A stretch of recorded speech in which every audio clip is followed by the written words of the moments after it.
Hi everyone, this is Varriano from Perfect Resonance Natural Health Counseling, and today I'm going to show you how to make a very popular traditionally fermented food, and that is sauerkraut.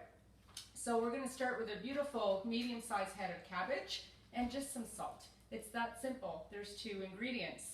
Now, traditionally fermented foods like sauerkraut are loaded with healthy bacteria, and we know that healthy bacteria is super important for healthy digestion.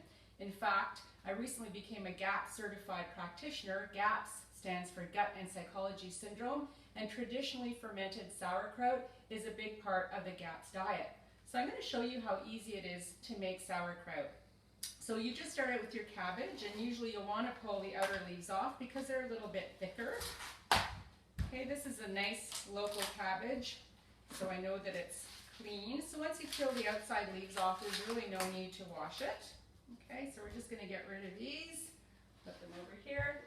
And then the next step is that you have to grate this or cut it into really small slivers. So you can use a knife, and you would just start cutting this pieces off the cabbage. You could take off the hard core, cut it out in the middle when you get there, but you just really need to slice it in small little slivers.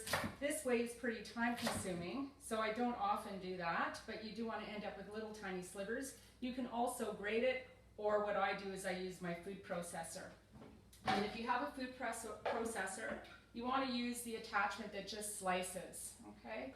So you're going to put that whole thing through the food processor, and just like magic, I've done that already for you, okay? So you're going to end up with a big bowl of shredded cabbage like this, and you'll just want to go through it and pick out some of the bigger pieces because those won't be very nice to have in your sauerkraut. So I've already done that as well.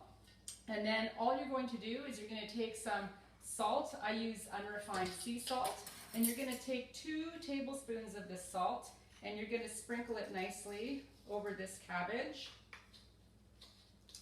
Okay, so just 2 tablespoons of salt. And now the fun part starts. You're going to roll up your sleeves, and you're going to get in there. I'm going to take my watch off too. You're going to get in there, and you're just going to knead this. Knead it, because what you need to happen is you need to break up all of the fibers in that cabbage so that some of the juice starts coming out of the vegetable and mix with the salt. And you need to do this for about 10 minutes. If you have a wooden mallet or even like a meat hammer or something, you can use that to pound the cabbage, but you do have to really work it. So I'm going to do that for about 10 minutes, and then I'll come back and show you the end result. Okay, so I've had my 10-minute workout for today, and you can see that that big bowl of cabbage has been reduced down to just a few handfuls. And what I want you to notice is that lovely brine.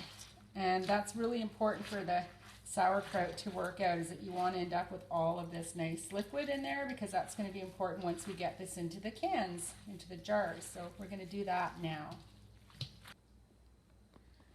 Okay, so it's time to get our nice rendered down cabbage into some glass jars.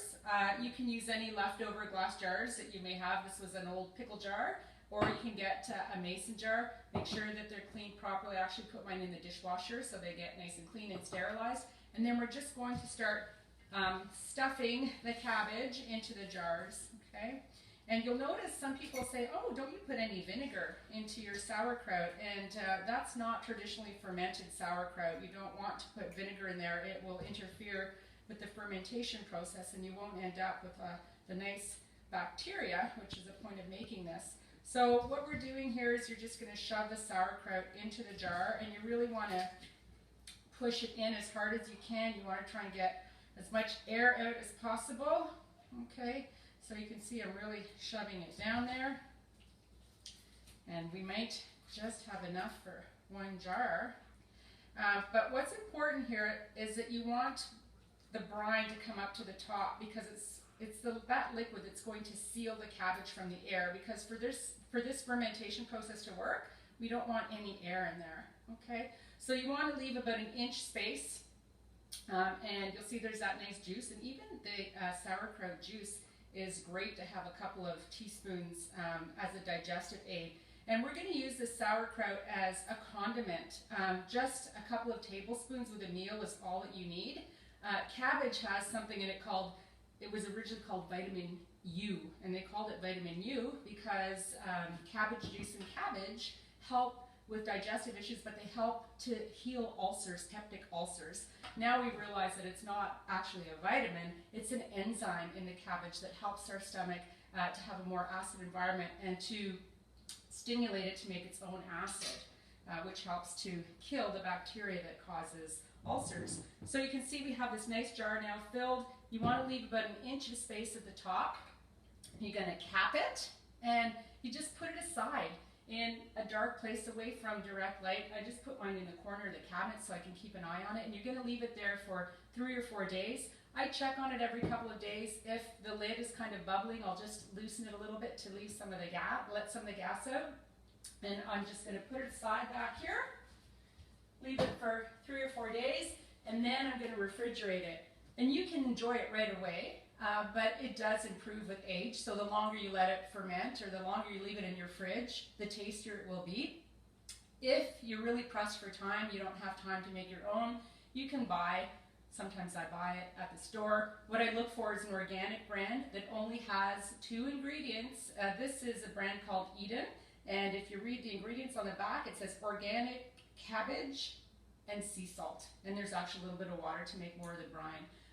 So that's an alternative. Mind you, it is more economical to make your own. This jar was about $7. A head of cabbage when it's in season is maybe $1 or $2. You can also use red cabbage, which is nice. It has a slightly different taste. And it's nice to use different colors of the same veggie because the colors offer different nutrients and different health benefits. So I encourage you to try green cabbage, the purple cabbage, and start adding some sauerkraut to your meals to support your digestive health. Varriano, Perfect Resonance Natural Health Counseling, partnering for a healthier, more vibrant you.